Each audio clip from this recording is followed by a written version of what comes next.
a todos y bienvenidos una vez más a Tiagomed. Mi nombre es Santiago Zambracos, soy médico internista y el día de hoy iniciaremos una serie de videos dedicada al manejo de las convulsiones en el piso de hospitalización. En estos videos aprenderemos cómo actuar frente a una crisis convulsiva, cuándo estamos ante un estatus epiléptico, qué medicamentos podemos utilizar y en qué orden, y cómo proteger la vía aérea y cuáles son las causas reversibles que no podemos pasar por alto. El objetivo no es solo detener la convulsión, es entender la fisiopatología para tomar decisiones rápidas y seguras en un paciente potencialmente crítico que no está en la unidad de cuidado intensivo. Si quieres ganar claridad y seguridad en uno de los escenarios más angustiantes del hospital, esta serie es para ti. Suscríbete al canal, activa la campanita y sígueme en redes para no perderte de ningún nuevo video. Bien, entonces iniciemos nuestra revisión. Esta revisión se dividirá en 4 fases del manejo de la crisis convulsiva. Y antes de hablar de medicamentos, quiero que entendamos algo clave, y es que el paciente que convulsiona en el piso de medicina interna no es un paciente normal, es un paciente que tiene una fisiología alterada de base, tiene polimedicación, lo que aumenta el riesgo de interacciones, tiene comorbilidades múltiples como falla cardíaca, EPOC, diabetes descompensada y suele ser frágil. Su reserva fisiológica está disminuida ante el estrés de la crisis. Eso significa que tolera peor la hipoxia, la hipotensión y la sedación. El segundo punto crítico es que la farmacocinética en estos pacientes cambia. Por ejemplo, la hipoalbuminemia aumenta la fracción libre de fármacos como la fenitoína. O por ejemplo la falla renal o hepática, en donde se deben hacer ajustes en las dosis de mantenimiento, pero por ejemplo no de la dosis de carga inicial. Y como tercer punto, el entorno. Entonces, el piso no es como la UCI. La monitorización, por supuesto, es limitada, los tiempos de respuesta son variables. Entonces, necesitamos un protocolo claro para este tipo de escenario, porque en las convulsiones improvisar es perder tiempo y el tiempo es cerebro. Hablemos un poco acerca de la fisiopatología. En una crisis convulsiva prolongada, el problema no es solo que el paciente convulsione, sino que el cerebro empieza a cambiar. Con cada minuto de actividad continua de convulsión ocurre algo crítico, y es que los receptores GABA-A se internalizan. Eso significa que hay menos inhibición y por eso las benzodiazepinas empiezan a perder eficacia rápidamente. Al mismo tiempo, los receptores NMDA se externalizan y eso facilita y aumenta la excitabilidad porque aumenta la entrada de calcio y así comienza la excitotoxicidad. Y esto genera 3 problemas fundamentales. El primero es la pérdida de la respuesta a las benzodiazepinas tras pocos minutos. El segundo es el daño mitocondrial y el edema citotóxico. El segundo es la tormenta de glutamato, que se caracteriza por una entrada masiva de calcio al medio intracelular, lo que induce la apoptosis.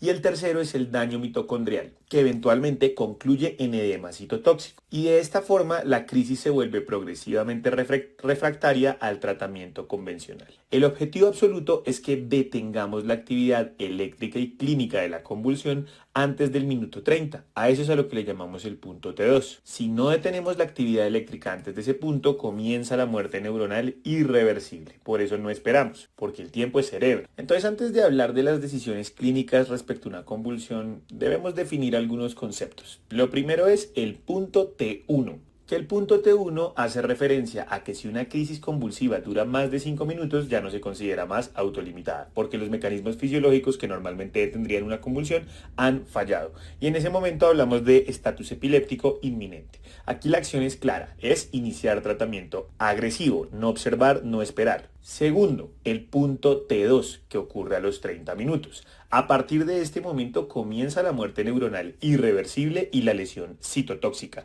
Y además, en este punto la resistencia farmacológica aumenta exponencialmente. Entonces, mientras más tiempo dejemos pasar, más difícil será detener la crisis y mayor será el daño cerebral. Por eso nuestra meta terapéutica debe ser muy concreta: detener la actividad clínica y eléctrica antes del minuto 30. Por eso nuestra meta terapéutica es muy concreta: detener la crisis clínica y eléctrica antes del minuto 30, es decir, antes del punto T2. Y el objetivo es dual: cesar la actividad motora visible, que es lo primero, y segundo, cesar la actividad eléctrica cerebral, porque puede persistir como un estatus no convulsivo. Y una implicación práctica fundamental es que no esperamos a la autolimitación de la crisis, no esperamos a que se pase sola.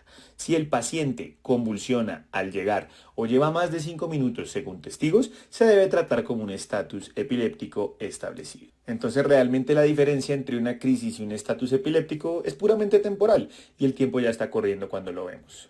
Pilas porque el 50% tiene éxito en la fase 1 y en la fase 2 si se hace un tratamiento adecuado. Pero si llegamos al estatus refractario, más del 30% pueden morir. Pero si llegamos al estatus refractario, la mortalidad se aumenta hasta en un 30%. Entonces, esto que les voy a mostrar es la visión global del manejo. No es solo una lista de medicamentos, sino que es una línea de tiempo con decisiones escalonadas. Entonces, debemos dividir el manejo en 4 fases organizadas por minutos. La primera es la fase 0, que en la fase 0 hablamos de los 0 a 5 minutos y se llama fase de estabilización, en donde primero nos vamos a encargar del soporte vital, del ABC de forma inmediata, del oxígeno para mantener una saturación mayor a 92%, tener por supuesto una glucometría urgente, los accesos vasculares, y aquí todavía no damos antiepilépticos. Primero aseguramos que el paciente no vaya a morir por hipoxia o por hipoglicemia. Y luego sí pasamos a la fase 1, que la fase 1 ocurre en los 5 a 20 minutos desde que inició la convulsión. Si la crisis para este punto continúa, esta es la fase en la que iniciamos benzodiazepinas. El objetivo es lograr un cese motor inmediato, lo hacemos con dosis plenas, no buscamos subdosificar y aquí idealmente deberíamos utilizar o lorazepam o midazolam según la disponibilidad que tengamos. Luego viene la fase número 2, que ocurre ya a los 20 a 40 minutos desde el inicio de la convulsión. En esta fase, si el paciente no responde o incluso si se dio con la benzodiazepina, deberíamos cargar un antiepiléptico intravenoso, porque el objetivo aquí no es solo prevenir la recurrencia, sino detener la actividad eléctrica persistente. Entonces, para esta fase, el levetiracetam es el fármaco de elección en medicina interna por su perfil de seguridad. Y finalmente tendríamos la fase 3, que es después de 40 minutos del inicio de la convulsión. Si para este punto persiste la actividad clínica o eléctrica después de haber administrado benzodiazepinas y manejo de segunda línea, aquí ya estamos ante un estatus refractario. Y aquí el manejo en piso termina. Aquí ya debemos hacer un traslado inmediato a la unidad de cuidado intensivo, probablemente intubar al paciente, sedarlo y dejarlo con una videotelemetría o electroencefalograma continuo. Nuestros objetivos globales en todas las fases van a ser tener seguridad física, cesar la crisis clínica, cesar la crisis eléctrica y favorecer la protección cerebral. Entonces arranquemos hablando de la fase 0. Los primeros 5 minutos no son farmacológicos, son de seguridad y de vía aérea. Entonces lo primero es posicionar adecuadamente al paciente. La posición ideal es el de cúbito lateral izquierdo. ¿Por qué? Porque es la posición de seguridad que nos permite prevenir la broncoaspiración. Además permite el drenaje por gravedad si llega a haber vómito o secreciones y debemos proteger la cabeza con una almohada o con nuestras manos de movimientos que puedan lastimar al paciente. Segundo, la seguridad física. Retiramos los objetos peligrosos que estén alrededor de la cama, no forzamos la restricción de las extremidades. Intentar en este punto sujetar al paciente puede generar fracturas, luxaciones o lesiones musculares. Entonces realmente la crisis se controla con medicamentos, no con fuerza. Y algo absolutamente crítico es nunca introducir objetos en la boca. Ni dedos, ni gasas, ni depresores, porque eso produce fracturas dentales y riesgo de aspiración. El paciente no se va a tragar su lengua. Y posteriormente pasaríamos a la vía aérea y la oxigenación. Entonces inicialmente lo que vamos a hacer es administrar oxígeno a alto flujo, 10 a 15 litros por minuto con mascarilla de no reinhalación, con una meta de saturación mayor al 92%. En cuanto al manejo de la vía aérea, tenemos que aspirar secreciones solo si son visibles y asequibles, no forzamos la boca. Si hay ronquido o colapso de la vía aérea, podemos hacer uso de la maniobra frente-mentón, esto con la intención de permeabilizar la vía aérea, y eventualmente podríamos hacer uso de la cánula nasofaringea si ésta se tolera. Lo que sí es un hecho es que evitamos la cánula de Guedel si evidenciamos que el paciente tiene reflejo de mordida o tiene un trismo activo, y de esta forma iríamos en el AB del ABCDE. Ahora vamos con CD. Entonces C, respecto a la circulación, pretende que primero pues verifiquemos que las vías venosas existentes estén permeables y si no son confiables coloquemos 2 accesos periféricos de calibre 18 a 20, idealmente en las extremidades que no estén paréticas. Necesitamos sí o sí un acceso rápido para las benzodiazepinas y si es necesario pues para los antiepilépticos. Monitorizamos al paciente, le conectamos monitor continuo que nos permita ver electrocardiograma, presión no invasiva y saturación, y es esperable que el paciente en esta fase tenga taquicardia, que tenga hipertensión reactiva. Eso no se trata en esta fase, porque esa es una respuesta fisiológica para mantener la perfusión cerebral. Pilas con esto, si el paciente está hipotenso durante la crisis, eso es un signo ominoso. Debemos pensar que el paciente o tiene shock séptico, o cardiogénico, o hemorrágico, o intoxicación, porque la hipotensión en una convulsión no es normal y puede requerir vasopresores. Y finalmente la D, que es el descarte metabólico. Entonces, esto es vital. Glucometría inmediata. Crítico, es el paso más importante del componente metabólico. Toda convulsión debe asumirse que es por una hipoglicemia hasta que la descartemos. Entonces, si la glucosa es mayor de 60, procedemos a la fase 1. Pero si es menor de 60, primero tenemos que darle tiamina, 100 miligramos endovenoso al paciente que tenga riesgo de alcoholismo o desnutrición para prevenir encefalopatía de Wernicke, y luego 50 mililitros de dextrosa al 50% con el objetivo de administrar 25 gramos de glucosa en bol. Si no tenemos una vía endovenosa, el glucagón 1 miligramo intramuscular es una opción para poder favorecer los niveles de glucosa normales en sangre. Y de esta forma finalizaríamos esa fase 0 o de estabilización. Ahora pasamos a la fase 1, que en este punto en teoría ya pasaron 5 minutos y el paciente sigue en crisis convulsiva.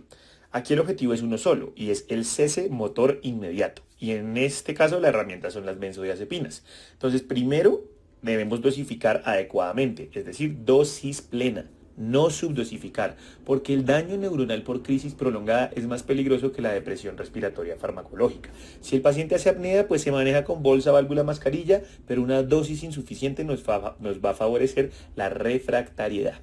Segundo, el tiempo crítico. La ventana terapéutica aquí es de 5 a 20 minutos. Si la crisis no cede tras la primera dosis, puede repetirse una sola vez a los 5 o a los 10 minutos, pero no repetimos indefinidamente. Si falla, escalonamos. ¿Y cómo elegimos entonces qué medicamento utilizar? La primera pregunta que nos tenemos que hacer es, ¿el paciente tiene un acceso venoso endovenoso permeable? Porque si la respuesta es que sí, entonces lorazepam 4 miligramos endovenoso en bolo lento durante 2 minutos es la opción. Puede repetirse una vez y se prefiere porque su duración es prolongada, pero puede ocurrir que no tengamos el acceso venoso. Una alternativa es el diazepam, que el diazepam se administra en dosis de 10 miligramos endovenoso, pero tiene un problema, y es que tiene un efecto flash rápido y se redistribuye en la grasa en 20 a 30 minutos. Entonces, eso significa que hay un alto riesgo de recurrencia. Y si definitivamente no tenemos un acceso venoso, la opción es el midazolam, que se administra 10 miligramos intramuscular o en el vasto lateral o en el glúteo, y el midazolam no es inferior al lorazepam porque pues nos ahorra tiempo al no tener que canalizar. Entonces pilas, una alerta que debemos tener muy presente es que si usamos el diazepam debemos iniciar la fase 2 inmediatamente porque la probabilidad de que recurra es muy alta. Entonces va a ser algo que de pronto es inevitable si no cargamos un antiepiléptico adicional. Posteriormente pasaríamos a la fase 2. Entonces aquí ya dimos las benzodiazepinas. Ahora la pregunta no solo es si la crisis paró, sino si el cerebro sigue convulsionando eléctricamente. Entonces en este punto entramos en la segunda fase. Aquí ya dimos las benzodiazepinas y ahora la pregunta ya no es solo si la crisis paró, sino si el cerebro sigue convulsionando eléctricamente. Entonces, ¿por qué cargar un fármaco antiepiléptico? Porque aunque la actividad motora haya cesado, la actividad eléctrica puede persistir y la vida media de las benzodiazepinas va a ser limitada, especialmente con el diazepam. Pues si no cargamos un antiepiléptico intravenoso, la recurrencia es altamente probable. Entonces aquí nuestro objetivo es triple. Primero, prevenir la recurrencia. Segundo, tratar la actividad eléctrica persistente. Y tercero, actuar antes de que el estatus se vuelva refractario. Particularmente en medicina interna, el mejor fármaco es el que no descompensa las enfermedades de base del paciente. Entonces, si por ejemplo lo que tenemos es un paciente renal, lo que le administramos es levetiracetam. Le damos su dosis plena y lo que sí le tenemos que ajustar es su dosis de mantenimiento. Si el paciente tiene enfermedad hepática, evitamos el valproato por el riesgo de encefalopatía hepática.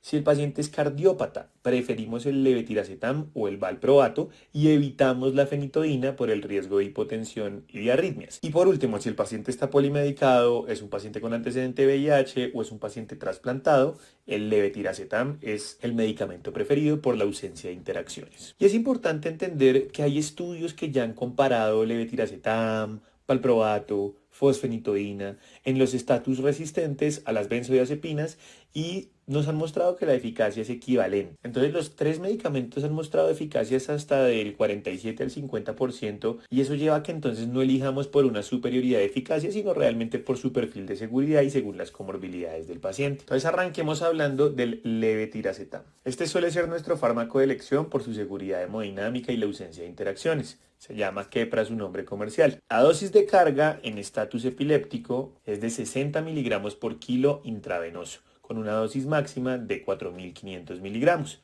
Entonces, si por ejemplo, si mi paciente pesa 70 kilos, yo multiplico eso por 60, me da 4.200 miligramos.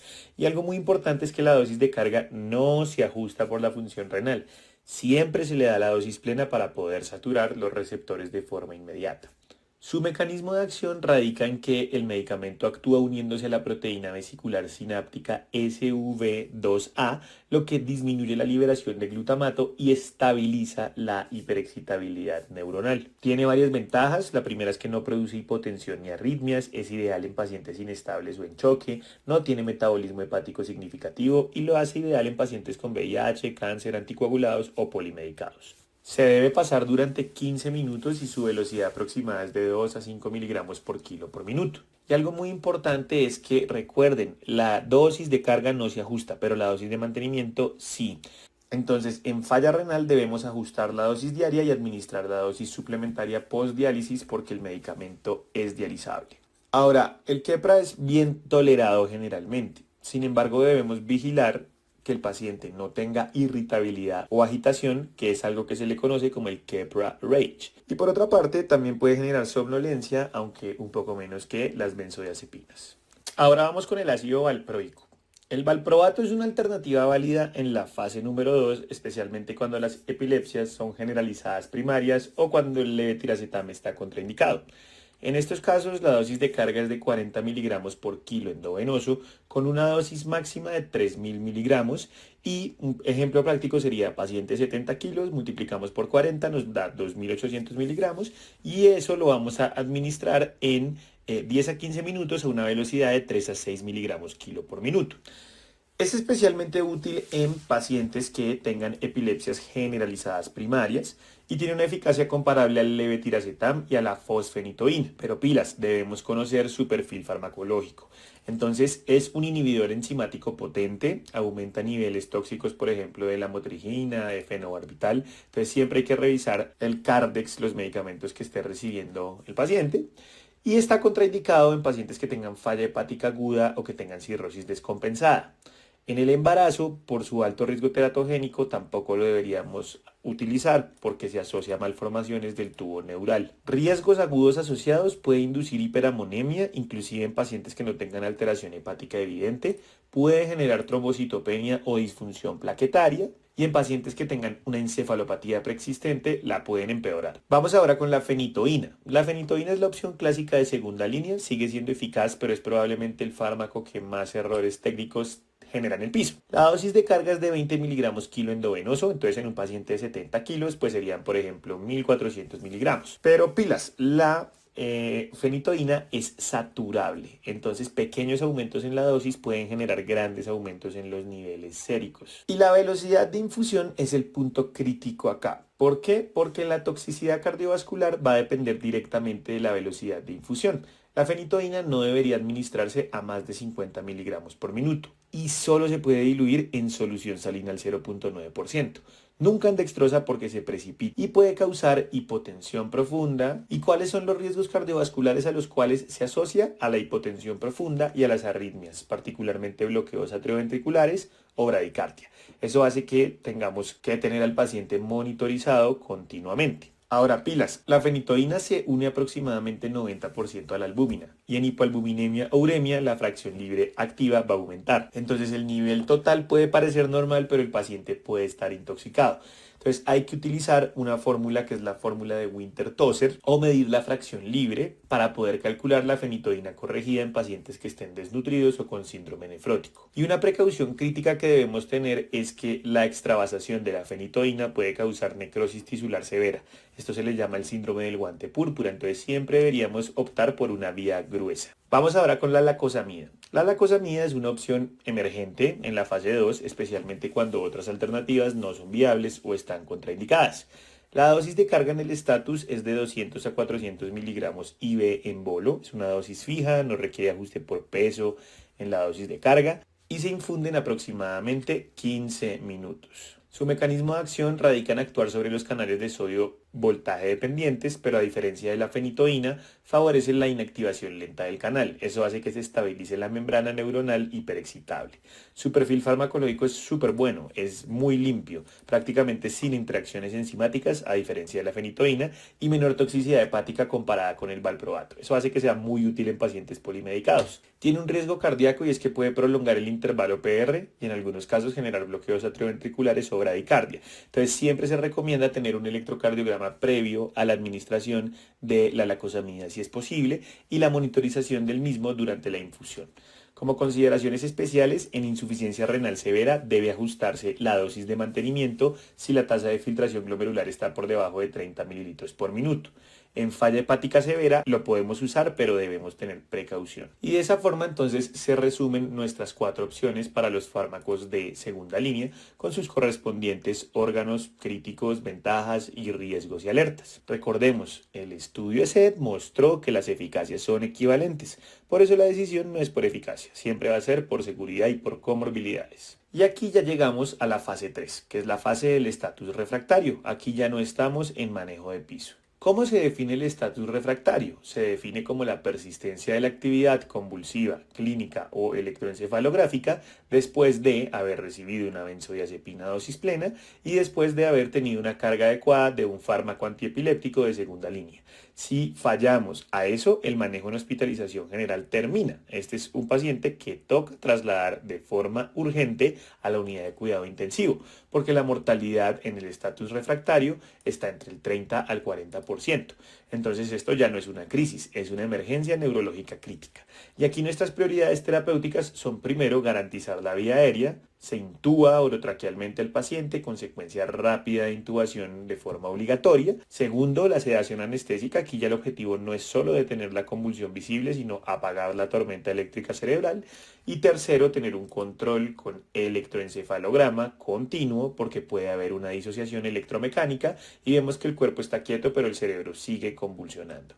Entonces nunca usar relajantes musculares de larga duración si no tenemos un electroencefalograma disponible. ¿Por qué? Porque los relajantes musculares paralizan el cuerpo pero no el cerebro. Entonces eso puede enmascarar la crisis y favorecer que haya un daño irreversible.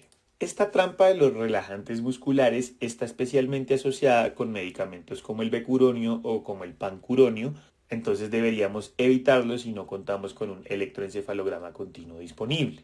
Y una vez vamos a hacer la secuencia de intubación rápida, a la hora de hacer la inducción anestésica, deberíamos preferir el propofol o el midazolam en dosis de inducción. La relajación con los relajantes musculares debería preferirse con la succinilcolina por su vida media ultracorta que nos va a permitir hacer una reevaluación neurológica rápida y el rocuronio solo lo deberíamos utilizar si contamos con su gamma dex para hacer una reversión inmediata, porque el objetivo es poder recuperar una evaluación clínica lo antes posible. Particularmente esta trampa de los relajantes musculares es especialmente frecuente con el becuronio y el pancuronio. Entonces son medicamentos que deberíamos intentar evitar si no tenemos un electroencefalograma continuo disponible. Los relajantes que preferimos en estos casos son la succinilcolina y el rocuronio.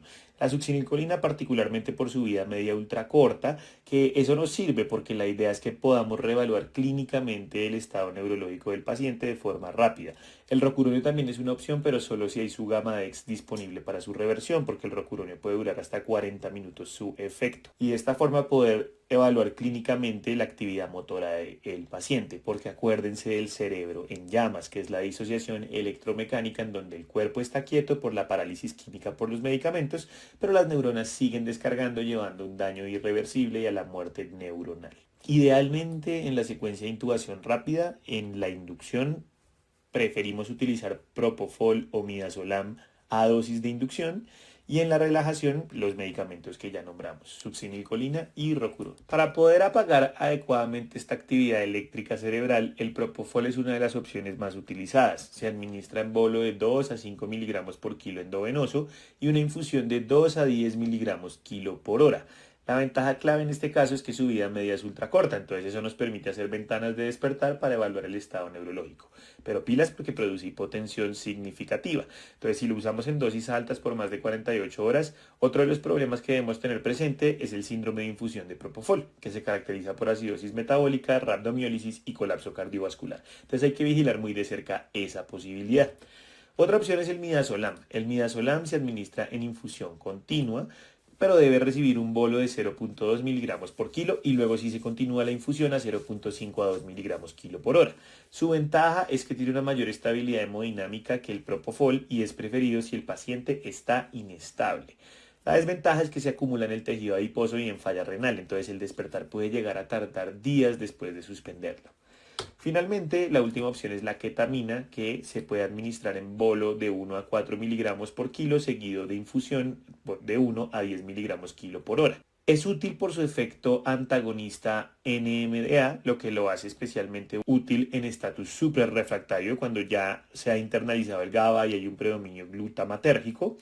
Y algo muy bueno es que mantiene la presión arterial. El problema es que puede generar hipertensión y puede generar taquicardia. Y se tiene una menor experiencia clínica en el manejo de estatus refractario con ketamina que con propofol y con midazolam. El objetivo terapéutico de esta fase es la supresión de brotes. En esta fase no solo queremos detener la convulsión visible, sino alcanzar un patrón de supresión de los brotes durante 24 a 48 horas. De esa manera finalizaríamos nuestra fase 3 y en este punto la crisis ya debería haber cesado y es aquí donde comienza la fase posictal. Aquí se cometen muchos errores diagnósticos, entonces esto debemos tenerlo muy claro. Lo primero es definir que el estado posictal común se caracteriza por ser el periodo de recuperación cerebral en donde hay somnolencia profunda, confusión, desorientación temporoespacial y eso puede llegar a durar minutos o inclusive horas y es normal.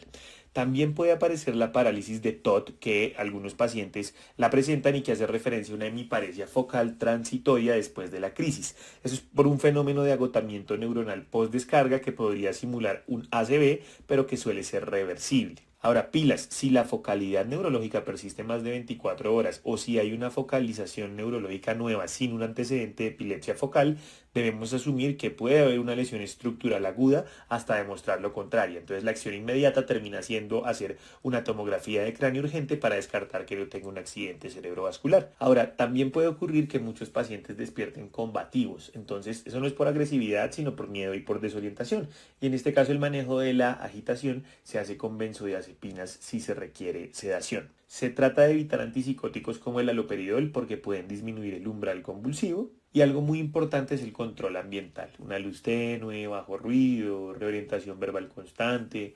Tratar de evitar la contención física excesiva porque eso hace que el paciente se agite más. Ahora, durante la primera hora del estado posictal, los signos vitales deben controlarse cada 15 minutos, posteriormente cada 4 horas si el paciente está estable. Hay que vigilar su Glasgow, su patrón respiratorio, porque muchos pacientes pueden presentar depresión respiratoria después de las benzodiazepinas. Debe posicionarse el paciente de forma adecuada con una cabecera elevada a 30 grados para prevenir broncoaspiración. Y si el nivel de conciencia está disminuido, preferir mantener el decúbito lateral estricto. Respecto a la dieta, nada vía oral hasta que el paciente recupere el estado de alerta de forma plena y descartemos que no haya una disfagia posictal. Y siempre debemos tener cerca un kit de convulsión donde tengamos una succión conectada, oxígeno disponible, un acceso endovenoso permeable y una hoja donde podamos registrar la duración y las características de la convulsión si recurre. Como precauciones de seguridad, se recomienda tener las barandas de la cama elevadas, acolchadas, una cama en la posición más baja posible, retirar los objetos contundentes de las mesitas de noche y un ambiente con luz tenue y con bajo ruido.